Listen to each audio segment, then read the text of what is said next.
కాలం నీకు అనుకూలంగా ఉంది కదా అని నేను కాలబేరానికి వస్తా అనుకున్నావా? ఇది జోష్న. ఎలా బతికిందో అలాగే చస్తుంది. నా రక్తంలో రాజసం లేకపోవచ్చు. కానీ నా ఎదుగుదలలో రాజసం ఉంది. అది బతికినంత కాలం అలాగే ఉంటుంది. నీ దయ దాక్షిణాల మీదో, కరుణ కటాక్షాల మీదో ఈ జోష్న బతకదు. నాకేం కావాలో నాకు తెలుసు. నేనెలా బతకాలో నాకు తెలుసు. బావ నీ మెల్లో తాళి కట్టినా నేను నిన్ను బావకు భార్యగా కన్సిడర్ చేయను. బావకు భార్యను అంటే అది నేనే. బావ జీవితంలో ఉండబోయేది కూడా నేనే అంటూ రెచ్చిపోతుంది జోష్న. ఉండాలంటే పెళ్లి చేసుకోవాలి కదా అని దీప కౌంటర్ ఇస్తుంది. నువ్వు అలా చూస్తూ ఉండు. తొందరలోనే బావ చేత నా మెడలో 3 ముళ్ళు వేయించుకుంటాను అంటూ డైలాగ్ వేస్తుంది జోష్న.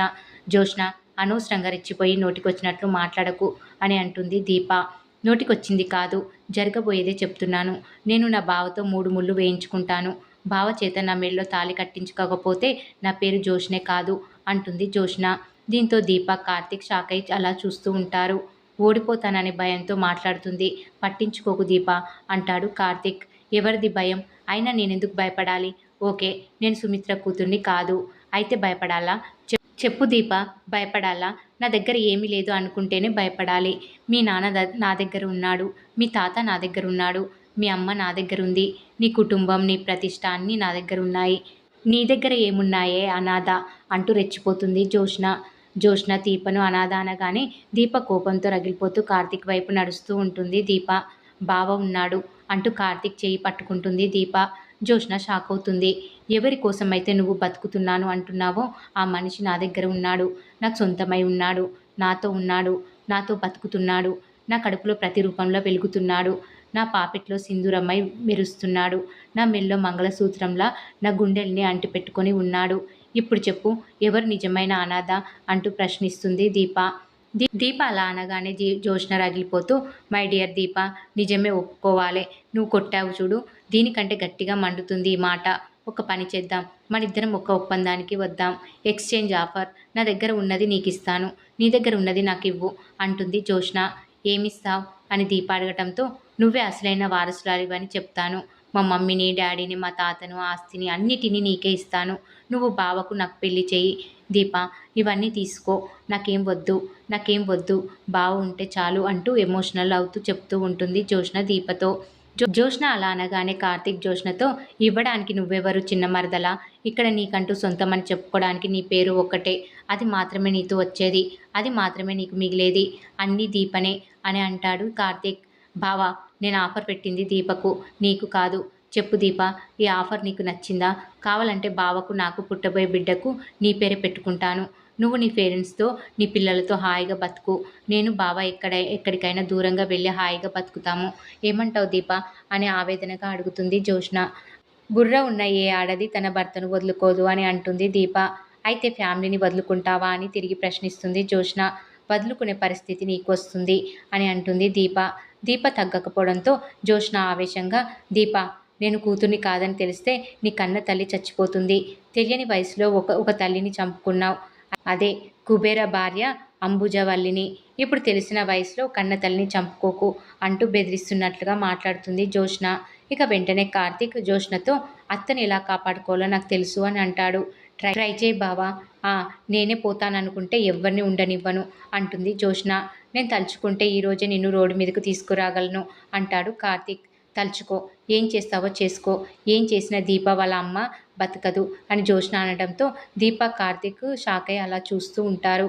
ఇక జోష్న మాట్లాడుతూనే ఉంటుంది. దీప కన్న తల్లి బతకాలి అంటే కూతురుగా నేనే ఉండాలి. ఇప్పుడు నేను నీ తల్లికి కూతుర్ని మాత్రమే కాదు, ఊపిరి కూడా. నా ఆఫర్కు ఒప్పుకోవడం తప్ప నీకు వేరే దారి లేదు దీప. ఆలోచించు, బాగా ఆలోచించు.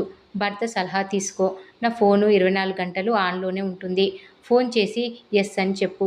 నెక్స్ట్ డే నీకు వారసురాలిగా పట్టాభిషేకం, నాకు బావతో కళ్యాణం, నువ్వు పుట్టింటికి, నేను హనీమూన్కి అంటుంది జోష్న. మా ఆవిడ కొట్టిన దెబ్బకు నీ బ్రెయిన్లో నరాల మధ్య సంబంధం తెగిపోయినట్లుంది. అందుకే ఒకదానికొకటి సంబంధం లేకుండా మాట్లాడుతున్నావు. ఎందుకైనా మంచిది, ఒకసారి స్కానింగ్ తీయించుకో అని అంటాడు కార్తీక్. అవసరం లేదు. ఇన్ని రోజులంటే మన మధ్య కన్ఫ్యూజన్ ఉండేది. ఇప్పుడు ముగ్గురం ఓపెన్ అయిపోయాం. నాకేం కావాలో దీపకు తెలుసు. దీపక్ ఏం కావాలో నాకు తెలుసు. నేను అడిగింది ఇవ్వకుండా దీపకు కావాల్సింది తీసుకుంటే ఏం కోల్పోతుందో తనకి ఓ క్లారిటీ ఉంది. బాగా ఆలోచించుకొని నిర్ణయం చెబుతుంది అంటుంది జోష్న. వెంటనే దీప చెప్పడానికి ఏం లేదు జోష్న, నీ ఆలోచనలు సరిగ్గా లేవు. నువ్వు ఇలా స్వార్థంగా ఆలోచిస్తే నష్టపోయేది నువ్వే. నేను మళ్ళీ నీ కథలోకి వస్తానని నువ్వు అనుకున్నావా? అనుకోలేదు కదా. ఎప్పుడో చిన్నప్పుడు బస్ స్టాప్లో పడేశారు. ఎదిగిన తర్వాత బస్ ఎక్కొచ్చి అదే బస్ స్టాప్లో దిగాను. నా వాళ్ళెవరో తెలుసుకున్నాను. ఇంతవరకు రాగలిగిన దాన్ని నా ఇంట్లోకి నేను కూతురుగా రాలేనా అంటుంది దీప. దాంతో జోష్న రగిలిపోతూ రాలేవు అని అరుస్తుంది. జోష్న అలా అరవగానే దీప అయితే కోపంగా వస్తాను అని అరుస్తుంది. నీ ఇంట్లో నువ్వెప్పటికీ పని మనిషివే అంటుంది జోష్న. నీకు టైం దగ్గర పడింది అంటుంది దీప. నేను ఏది వదులుకోను అని జోష్న అనడంతో నేను నిన్ను కూడా వదిలిపెట్టను అంటుంది దీప. బావని నాకు ఇచ్చేయి, నేను నీకు అన్నీ ఇస్తాను అంటుంది జోష్న. మెళ్ళో తాళి కట్టించుకోవడం కాదు కదా, నా బావ చిటికన వేలు కూడా తాకనివ్వను అంటూ సవాల్ విసురుతుంది దీప. దీంతో కార్తీక్ విజిల్ వేసి చప్పట్లు కొడుతూ దీప భుజం మీద చేయి వేసి, ఇది కార్తీక్ పెళ్ళామంటే ఈ మాత్రం డోస్ సరిపోతుందా చిన్న మరదల, ఈ మాత్రం డోస్ సరిపోతుందిలే దీప, ఇప్పటికి లేట్ అయింది, ఇంటి దగ్గర మన కోసం ఎదురు చూస్తూ ఉంటారు, వెళ్దాం పద అని అంటాడు కార్తీక్. వెంటనే దీప జోష్నతో, నువ్వు నాకు ఆఫర్ ఇవ్వడం కాదు జోష్న, నీ జీవితం నలుగురిలో నవ్వుల పాలు కాకుండా చూసుకో, మారు, మనిషిగా ఉండు, మంచిగా ఆలోచించు అంటుంది జోష్నతో దీప. అదేం పట్టని జోష్న కూల్గా దీపతో, దీప, నాకు బావకు జరగబోయే పెళ్ళి గోవాలో ప్లాన్ చేస్తే ఎలా ఉంటుందంటావు అని అంటుంది. గుబ్బ పగిలిపోయేలా ఉంటుంది అంటాను అంటుంది దీప. అయితే అదిరిపోతుంది అని రివర్స్ కౌంటర్ ఇస్తుంది జోష్న. దాంతో దీప, ఇదిక మారదు బావ, పద వెళ్దాం అంటూ కార్తీక్ని తీసుకొని అక్కడి నుంచి వెళ్ళిపోతుంది. 1 second first and last happy married life అని అరుస్తూ వాళ్ళు వెళ్ళగానే రగిలిపోతూ తనలో తాను, నేను బేతాళుడి కథలో చెట్టు మీద దెయ్యం లాంటి దాన్ని, నువ్వు నన్ను ఏం చేయలేవు దీప అనుకుంటూ ఉంటుంది జోష్న. మరోవైపు ఇంట్లో శివనారాయణ, దశరథ్, సుమిత్ర జోష్న కోసం ఎదురు చూస్తూ ఉంటారు. జోష్న వస్తుందని దశరథ్ చెప్పడంతో సుమిత్ర లేచి జోష్నకి ఎదురుగా వెళ్ళి, ఏమైందే నీకు, ఆటలుగా ఉందా, మొక్కు తీర్చుకోవడానికి గుడికి వెళ్ళావు, తోడు వస్తా అంటే వద్దన్నావు, మళ్ళీ తల తిరగడం ఏంటి, కార్తీక్ని తీసుకుని హాస్పిటల్కి వెళ్ళడం ఏంటి అని అడుగుతూ ఉంటుంది సుమిత్ర. పెళ్లి రోజు పూట నా కూతుర్ని అల్లుడిని దూరం ఉంచాలని జోష్న ఈ పని చేసిందని నాకు అర్థమవుతుంది సుమిత్ర అని తన మనసులోనే అనుకుంటూ ఉంటాడు దశరథ. చెప్పవే అడుగుతుంది నిన్నే, ఫోన్ ఏమో పనిచేయదు, నువ్వేమి చెప్పవు, ఇక్కడ మేమేమని అర్థం చేసుకోవాలి అంటుంది సుమిత్ర. మమ్మీ నాకేం కాలేదు అని మెల్లగా చెప్తుంది జోష్న. ఏమి కాకపోతే హాస్పిటల్కి ఎందుకు వెళ్ళినట్లు అని శివనారాయణ అడుగుతాడు. అది తాత, కొంచెం తల తిరిగినట్లు అనిపించింది అంటుంది జోష్న. అవును, కార్తికేడి, నీకేం జరిగిందో వాడిని అడుగుతాను అంటుంది సుమిత్ర. బావ ఇంటికి వెళ్ళిపోయాడు మమ్మీ అంటుంది జోష్న. మరి నిన్నెవరు డ్రాప్ చేశారు అని సుమిత్ర అడుగుతుంది. నిన్ను వదిలేసి వాడు ఎలా వెళ్ళాడే అంటుంది సుమిత్ర. దీప వచ్చింది, బావ కోసం వచ్చింది మమ్మీ, ఈరోజు వాళ్ళ పెళ్లి రోజు కదా, బావ నన్ను డ్రాప్ చేస్తే లేట్ అవుతుందని నేనే వెళ్ళిపోమని చెప్పాను అంటుంది జోష్న. విన్నారా మామయ్య గారు, జోష్నను వదిలేసి కార్తీక్ వెళ్ళిపోయాడంట అంటుంది సుమిత్ర. అసలు ఇంతవరకు తీసుకురావడం ఎందుకు, గుడి నుంచి మాకు ఫోన్ చేస్తే మేమే వచ్చేవాళ్ళం కదా అంటాడు శివనారాయణ. జరిగిందేదో జరిగింది మామయ్య గారు, జోష్న వచ్చేసింది కదా అంటుంది సుమిత్ర. అప్పుడే శివనారాయణ జోష్నను అనుమానంగా చూస్తాడు. జోష్న చెంప ఏంటి ఎర్రగా ఉంది అని అడుగుతాడు. దాంతో జోష్న కంగారు పడుతుంది. అప్పుడే సుమిత్ర, దశరథ జోష్న వైపు చూస్తారు. అవునే, ఏదో రాసుకున్నట్లు చాలా ఎర్రగా ఉంది అని అడుగుతుంది సుమిత్ర. జోష్న టెన్షన్ పడుతుంది. రాసుకోవడం కాదు, దీప వచ్చిందని చెప్పింది కదా, పెళ్లి రోజు కూడా భర్తను తనతో ఉండకుండా చేసినందుకు బహుమతి ఇచ్చినట్లుంది అని మనసులో అనుకుంటూ ఉంటాడు దశరథ. అడుగుతుంటే సమాధానం చెప్పవేంటి అని తిరిగి ప్రశ్నిస్తాడు శివనారాయణ. ఏం కాలేదు తాత అంటుంది జోష్న. ఏం కాలేదేంటి, నన్ను ఒకసారి చూడనివ్వు అంటూ సుమిత్ర పట్టుకోవడానికి ట్రై చేయడంతో నొప్పితో ఆ అని అరుస్తూ ఉంటుంది జోష్న. ఏం లేదు మమ్మీ, ఎండాకాలం కదా, ర్యాష్ వచ్చినట్టుంది, ఐస్ పెడితే పోతుంది, ముందు నేను కాసేపు రెస్ట్ తీసుకోవాలి అంటూ వెళ్ళిపోతుంది జోష్న. అప్పుడే స్టెప్స్పై జోష్నకు ఎదురు పడుతుంది పారిజాతం. ఇద్దరు చాలా కోపంగా చూసుకుంటూ ఉంటారు. తర్వాత తన గదిలోకి వెళ్ళి రగిలిపోతూ ఉంటుంది జోష్న. అప్పుడే అక్కడికి వచ్చిన పారిజాతం, వెన్నే రాసుకోకపోయావా, నువ్వు హాల్లో చెప్పిన కథంతా నాకు తెలుసు, కానీ కార్తీక్ గారిని తీసుకొని ఎక్కడికి పోయావు అని అడుగుతుంది పారిజాతం. హాస్పిటల్ కానీ జోష్న చెప్తుంది. ఏ హాస్పిటల్కు అని పారిజాతం అడగడంతో, అది నీకు చెప్పాల్సిన అవసరం లేదు అంటుంది జోష్న. నాకు ఎవరు చెప్పాల్సిన అవసరం లేదు, నీకు ఈ దినకంత్రి బుద్ధులు నేర్పించింది కూడా నేనే, అందుకే చెంపలు వేసుకుంటున్నాను. అమ్మ తల్లి, గతంలో నేను చేసిన తప్పులన్నీ క్షమించు, చూడు ఇప్పుడు కార్తీక్ దీప మొగుడు, వాణ్ణి అలాగే ఉండనివ్వు అంటుంది పారిజాతం. అది నువ్వు చెప్పాల్సిన అవసరం లేదు అంటుంది జోష్న. కానీ నువ్వేం చేసినా ఆపాల్సిన అవసరం నాకుంది అంటుంది పారిజాతం.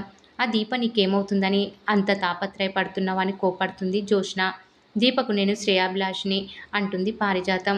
అది నా భావను నాకు కాకుండా చేసింది అని ఆవేదనగా అంటుంది జ్యోత్స్న. అది నీ తలరాత అని పారిజాతం అంటుంది. దాన్ని మార్చి రాసింది దీపే అని అంటుంది జ్యోత్స్న. కాదు మీ తాత అంటుంది పారిజాతం. దీపం మెడలో బావ చేత మా తాత తాళి కట్టించాడా అని అడుగుతుంది జ్యోత్స్న. మీ తాత శ్రీధర్ను కొట్టకపోయి ఉంటే ఈరోజు ఈ కథ వేరేలా ఉండేది అంటుంది పారిజాతం. నేను ఇలా జరిగి ఉంటే బాగుండేది అని ఆలోచించి ఆగిపోయే మనిషిని కాదు. ఎలా జరిగితే నాకు ఉపయోగమో అలా మార్చుకునే మనిషిని నేను అంటుంది జ్యోత్స్న. నువ్వేది మార్చలేవు అంటుంది పారిజాతం. మారుస్తాను అని జ్యోత్స్న అనడంతో మారనివ్వను అని రివర్స్ కౌంటర్ వేస్తుంది పారిజాతం. బావే నా భర్త అన్న మాటను నిజం చేస్తాను అంటుంది జ్యోత్స్న. అది నీ వల్ల కాదు అంటుంది పారిజాతం. దీపను బతకనివ్వను అంటుంది జ్యోత్స్న. అది నేను ఉండగా జరగదు. దీపను చంపడం కాదు కదా, దాని ఒంటి మీద నీ గోటి గీత పడిన చెయ్యి నరికేస్తాను అంటుంది పారిజాతం.